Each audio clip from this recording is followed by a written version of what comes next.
All right, let's get started on the Python shell. Let's talk a little bit about it. First, the Python shell is very much just a shell program. It's a program where you enter a command and it immediately responds back to you. Print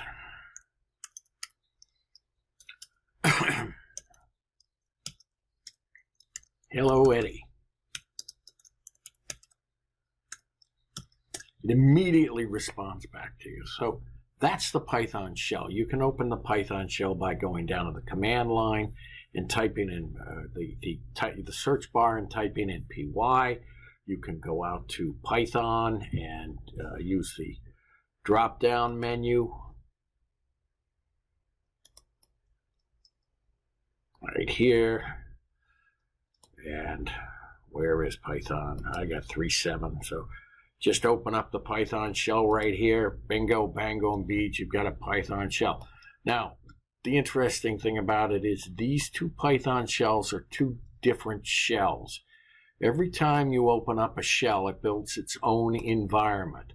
So if you have two shells opened, they are actually two different emulators. And to prove that, we can do this by doing something silly. Let's create a variable. We'll create a variable here called dog, and we'll make it equal to 5. That's all. That's all we're going to do. We're going to minimize this a little bit so we can see the other shell. And in the other shell, we'll create a variable called cat. And we'll set cat equal to 6. Now, that looks about the same, or they look about the same. You should be able to figure that out. Okay, I'll buy that they look about the same, and therefore they are the same. But that's not exactly the statement that you want to make. It's like two different folders are being opened. Because when I go in here to print dog, this environment doesn't know anything about dog, even though it's still the shell environment. And we go here, print cat. It's going to give me an error, and the error is cat is not defined, dog is not defined. So these are two different environments, even though they look the same. So keep that in mind. You can have as many windows opened as you want to. I think the most I've ever had opened at one time is 10, and that becomes an exercise in insanity. So keep that in mind also. Never open more windows than you can manage at one time. All right, now let's try a few things. One, when I said it's an immediate responder, let's go for +4. Gives me 8. You enter in numbers and it gives you 8. It gives you the answer. 5 + 6 + 7 + 8 equals 26. That's what you expect. That's what I mean by immediate response. You put in something, it spits it out. If you put in a variable like dog, which we have before, it doesn't spit it right out. What it does is it sets a spot aside in memory, and it says dog belongs there, so that now you have to print dog. And there's 5, print dog. There it is, dog. If you want to print 5 dogs, print dog *5. And that gives you 25 dogs. Okay? Now, to print that as a string, that shows that a dog is a number. You can always check to see, you always need to know what kind of data type you have in Python. Okay, so to check the data type, you can always type in type dog, and that's going to return with an integer class. If dog was a string, then let's say dog, and we'll convert it to a string.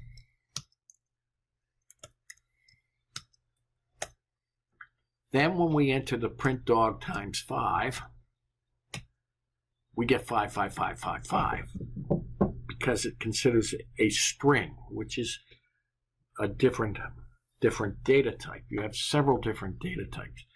And you can sit here and play with this all day long, but eventually you're gonna ugly up your screen.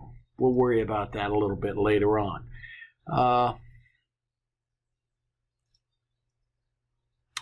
If you take a formula like 6 plus 2 divided by 3 plus 1,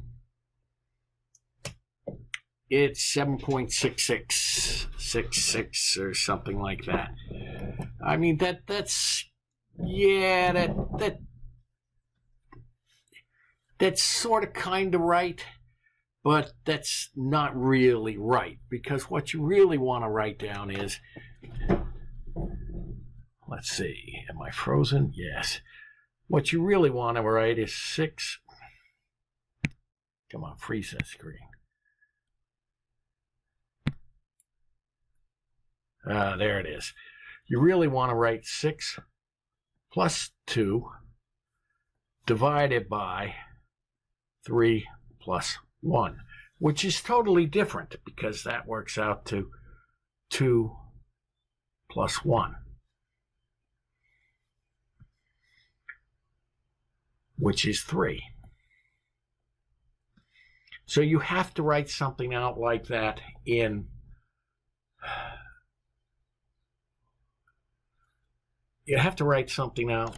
with parentheses, in PEMDAS, and parentheses, so that you know what you've got. Okay, so it would actually be written something like this, because of the algebraic order of precedences. It would be written 6 divided by 3, you fat-fingered dog, you, plus 2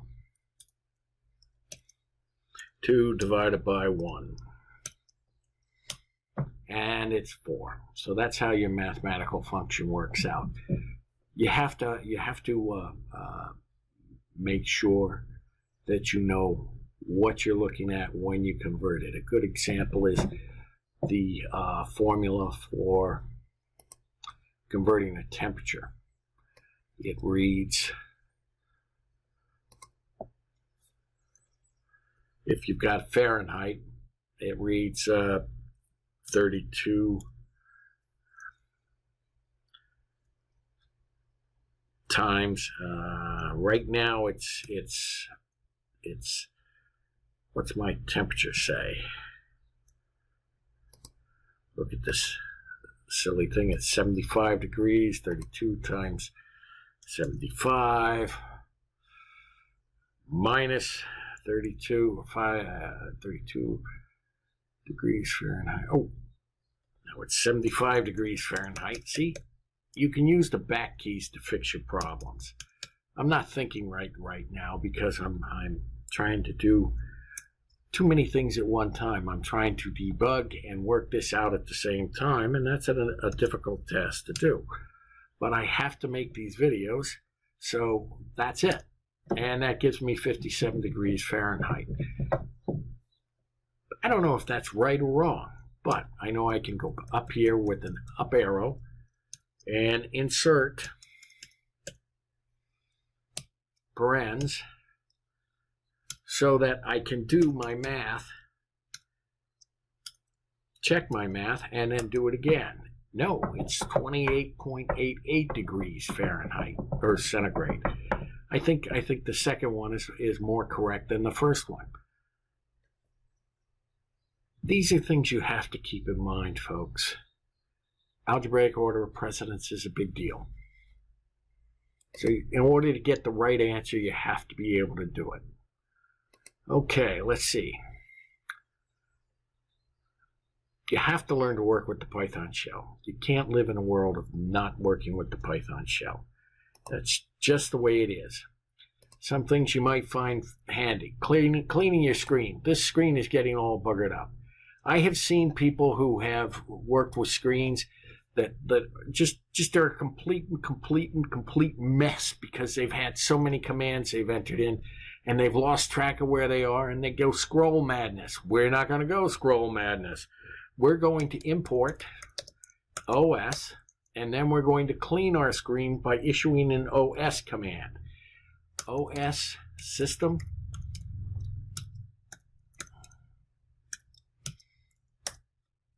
Done. Now you're clean, your screen is clean. Using the up arrow. Up arrows build a stack, or they build a stack of your previous commands. I don't know how deep they go. I really don't. I've never had to. I've just never had to find out. So I don't know how deep they go. Down arrow doesn't do anything. All right. One of the ways you can find out what environment you're in is by typing in VARS.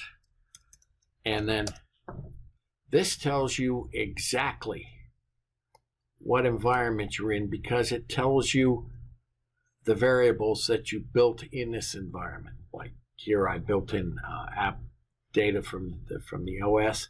This is the module OS. This is dog that's been built in. That won't appear anywhere else. This takes some practice. I'm not going to lie to you. It takes some practice. What I'm hoping you'll do is you'll take these 11 minutes and start banging around the Python shell because the next one's going to be idle. I'm going to show you how to work with them, hopefully together. And we'll stop this and we'll start on the next one.